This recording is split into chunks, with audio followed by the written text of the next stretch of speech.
participating in the tournament. Team up to conquer cancer.ca. Big shout out to Dr. Finelli.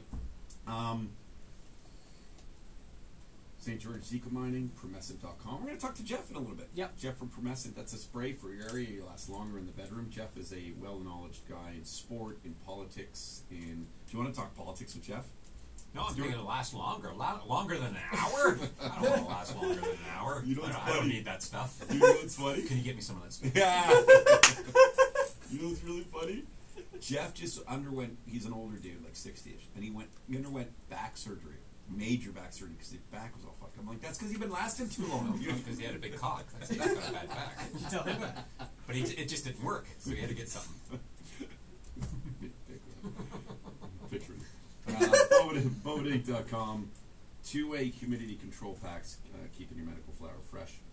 And every Monday at 4:20, we talk to Melissa Rolston as we head towards legalization of this country, precedent-setting country. As everyone knows, I think I'm sort of heavily involved in that space. And been talking about it for quite some time. All the emerging markets like blockchain 2 and Coinberry.com or Einstein.exchange. And then one of the oldest industries, alcohol, like Wilcox Brewing, Veritas Spirits, and Fielding Estate Winery. The Long Weekend Wine is a great wine. You can check out longweekendwineco.com, a nice little winery in Niagara Falls, man. You can go and do tours. It's like a family-run business, and Heidi is phenomenal over there, Heidi Fielding.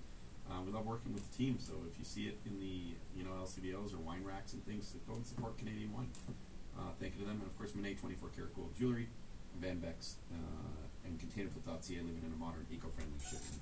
Okay, we got a call. Hey, you're on air with Stuart Francis. How you doing?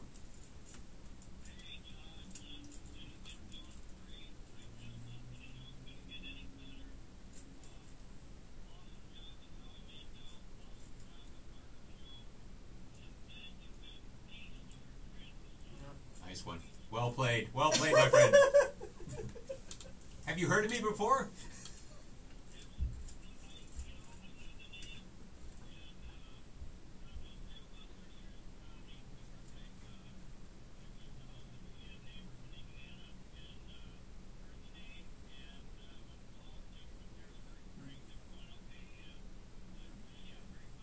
Cheers, pal. Thank you.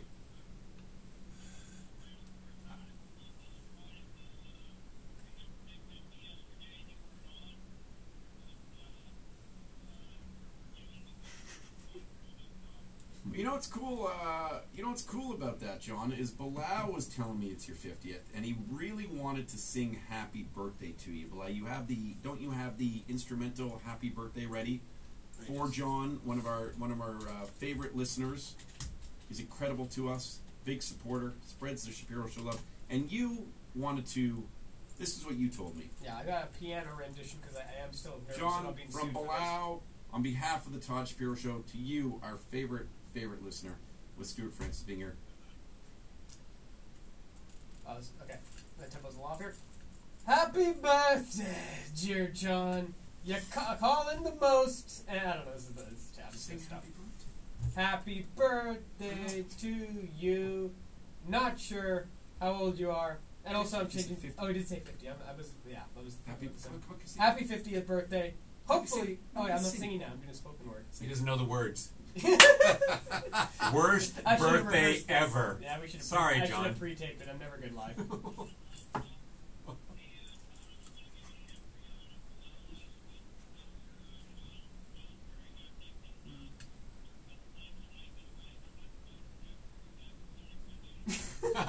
Damn it!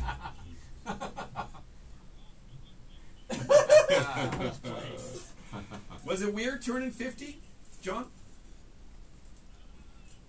Just a number.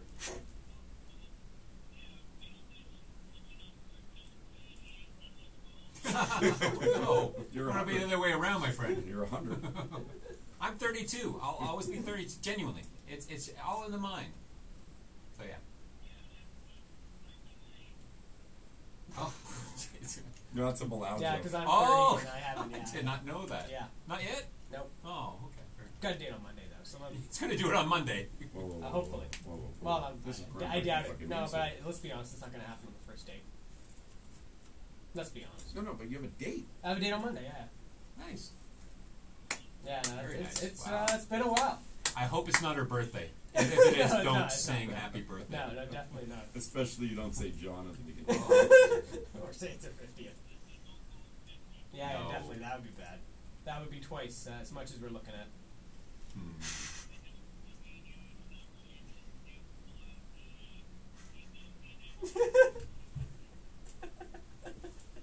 Well, there's that too, but that it worked out being the same day. Ew. Ew. John. I don't need a picture of 50-year-old jizz. That's what I'm picturing right now. I do. Kept the box. Hey, John, I gotta go because I gotta call my dad, Stuart. We're gonna call my dad. Why are you calling him Stuart? No. Because my dad... See you, John. Thanks. Happy birthday, man. Happy birthday, It's really buddy. awesome. We'll send him. No, I'm calling him. Mm-hmm. Great interview with Howie, with one exception. I'll speak to you about it after the show. Who the Oh, you're gonna get grounded. What the hell is that? Todd's in trouble. What would it be? What do you reckon? You know the old man. Man, it just proves I've never won my father over. He's my biggest fan. He loves it. I'm gonna text after every show. Great job. I think he's gonna say that I do ums and ahs. Like I kind of do that a lot. Yeah. But I get excited. I'll never change that. No, don't. It's the kid in you. I think that's what it is. I do that stuff a lot. I listen back and it gives me like, ugh. Why would? Do you like the sound of your voice? Yeah. Yeah. I just It's rare. I took a Most dump to people- it and recorded it. Did you hear that? But no, most people don't. And not your voice, but their own voice. And it's I don't particularly like mine, but I've been told it's a good voice. Yeah. And I hear it. I don't mind it, but some people genuinely hate their voice. Oh. And isn't that weird? It's not the voice that they are hearing inside their head. Yeah, it's funny. It's never been a thing for me. No. Like as long as I can remember, even as a kid, those little mini cassette things, I would tape stuff and listen back, and I would like commentate on hockey games, and like I did all that. I have those old tapes. I should actually find them. Like since I was like 7, 8 years old. Play something like that. That'd be amazing. I was probably doing less stutters back then. Come on, your dad was My dad. proud of you. When you were 7, you'd have much better. I now can't even think of it. Decades ago.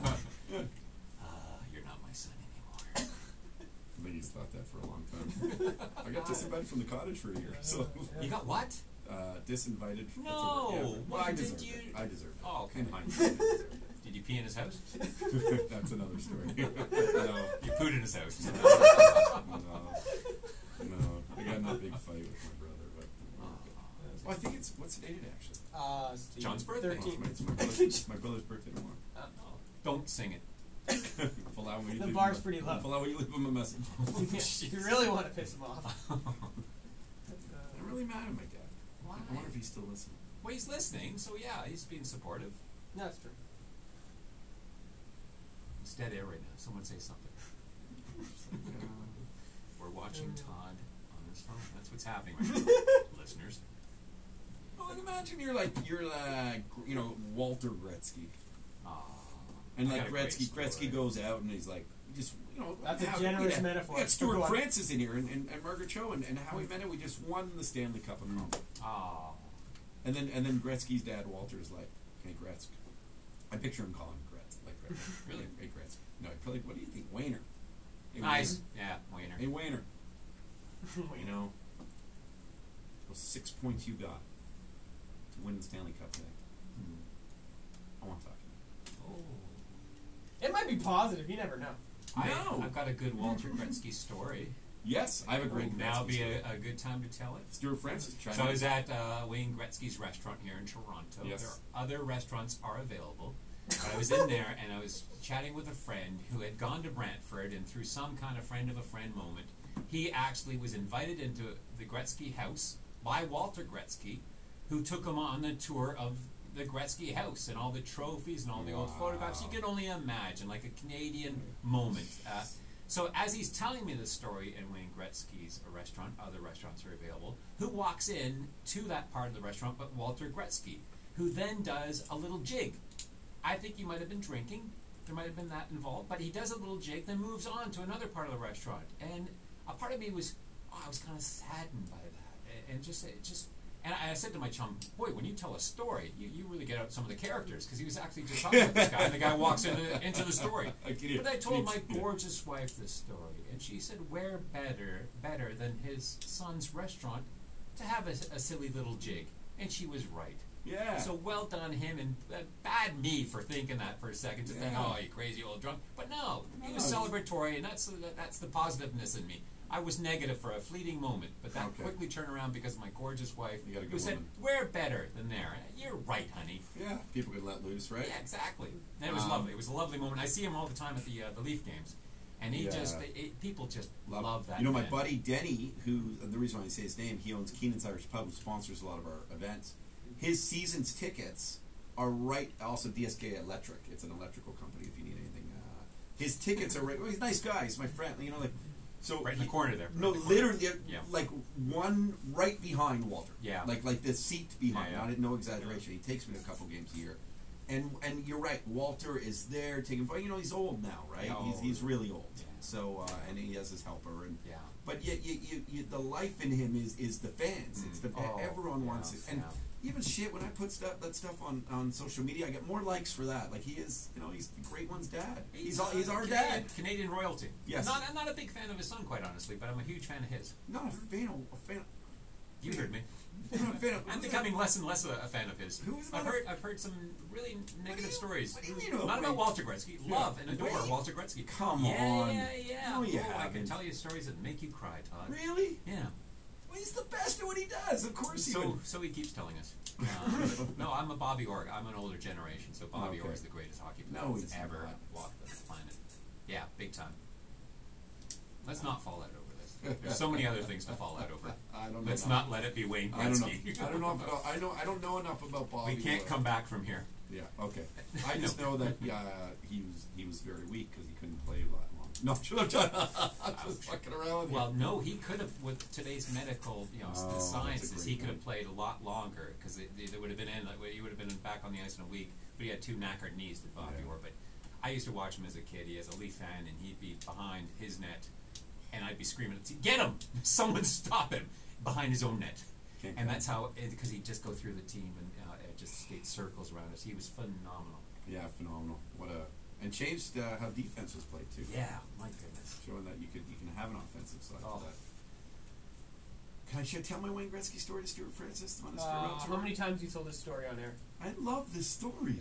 I've lost count. To the listeners, though, this isn't about you. It's about them. I was going to say, we should be a new listener now. I'll tell I know. you in 2 minutes. Literally only have 2 hours This is a to day, the new listener. and now we're going to be late for our guest. But go if you need to tell it for the millionth time. Put up some music. Oh, yeah. No, we have music. That's music. Oh, yeah. So, I'm in bed with Wayne Gretzky. And he's sitting on the toilet, and I could hear him. Set some records. Come on, Wayne. You hear the drape one. Can you get anything past me? Why are you starting to look like an old lady, Wayne? What's up with that? No. Oh, that's right. Sad music, but close enough. Put the drink down, Wayne. Walk away from the drink. It brings out the worst. Stuart, come on. Truly, Francis. The stories, honestly. Stuart, let's move on. I don't know. La la la la la la. He's Wayne Gretzky. As John Paul does whenever I go down a road of. He just starts slurping drinks really loud when I'm on air saying things I shouldn't be saying. No, it's a real quick. He gets drinks. It's a really cool story. I was at Gretzky's for a big party for Chris Chelios' Hockey Hall of Fame. He got inducted into it, and Chris Chelios was a socialite, and he had like a ton of celebrities there, like Matt Coolgooding Jr. Cindy Crawford was there, like a ton of them. There was a ton of celebrities, and it was it was like Kid Rock was there, played live with the house band, like fucking phenomenal night. Nice. And at one point, Gretzky, who I've interviewed before, calls me over as radio guy to like just catch up with me, and I thought it was really neat. You know, he knows me as radio guy, so I go over, we're talking and stuff. And then in the middle of it, I could just sort of everything. We're on this little table. One of the big senior Bitoffs was there. Tom Bitoff was there too, big businessman out of Canada. And Gretzky's sitting right beside, like I'm sitting right next to Gretzky on a bench seat. And then the room just sort of stops. I'm like, what the hell's going on? And who scoots right beside me? So it's like Wayne Gretzky to my right. I'm in the middle. Michael Jordan. Oh, nice. And like it's the two greatest of the respective sports. Well, I get what the three greatest of greatest in radio. I'm not seeing that. Well, Howard Stern I'm was picturing there? the bench. Listen, there are a lot of great people there. And, no, but I knew my place. I'm just counting two. We're even now. Okay. So I sort of immediately removed first I shook Jordan's hand. I'm like, hey, big hands. Like, I heard that before. I was like, yeah, of course. And then I leave, and what I loved about it is Gretzky the only thing I heard was Gretzky look at Jordan and say, so how does it feel to only have 5 MVPs? And it was such a cool chirp, I thought. Well, no, that is coming back to what I was saying. No, that's earlier on. amazing. Nasty. No, it was funny. He said it in a fun tone. No. That's the best. No, it's not. But what it's it made the worst. me... No, I think it's the best, because what it made me think is all these, all these assholes run around the TIFF festival, thinking they're sanctimonious and entitled and thinking they're so important. You're generalizing that they're like that. Oh, I met a ton who think they're so important because they're working on something. You go on IMDb and they're working on nothing. Mm-hmm. And they're so serious. And I look, and I'm like, people, they take themselves so seriously, and then you see Gretzky just chirping Jordan, and Jordan had a good laugh at it, and it's like, the greatest in the world at something. I think he was putting Jordan in his place. No, he wasn't. He wasn't. I'm glad there. you love that moment. I'm glad you love him and you have that connection with him. I'm just saying, I've heard nasty things about him, and that kind of speaks to it. Please step back from your adoration of the man and see that was a bit of a dig. I have more MVPs than you. That's what he was essentially saying. It was awesome, and he does. You might very well, but I've heard, and I'm telling you, I've heard firsthand from people. I haven't had the firsthand experience, but I've heard from people, and they just say could not have been a more awkward encounter. Whereas it could have been lovely, right. But the greatest hockey player of all time wrecked the moment. I've had nothing but lovely experiences. Good, I'm glad. Long may that continue. Yeah, very lovely experiences. But no, it's funny that you would tell this story within moments of me saying he's a bit of a nasty piece of... No, that was a chirp. And well, you're saying that because you adore him. It's not a chirp from my perspective. That's just letting him know. As opposed to saying, I think you're the best athlete that's ever walked this earth, which he might very well be, and many people... I think that's unspoken. But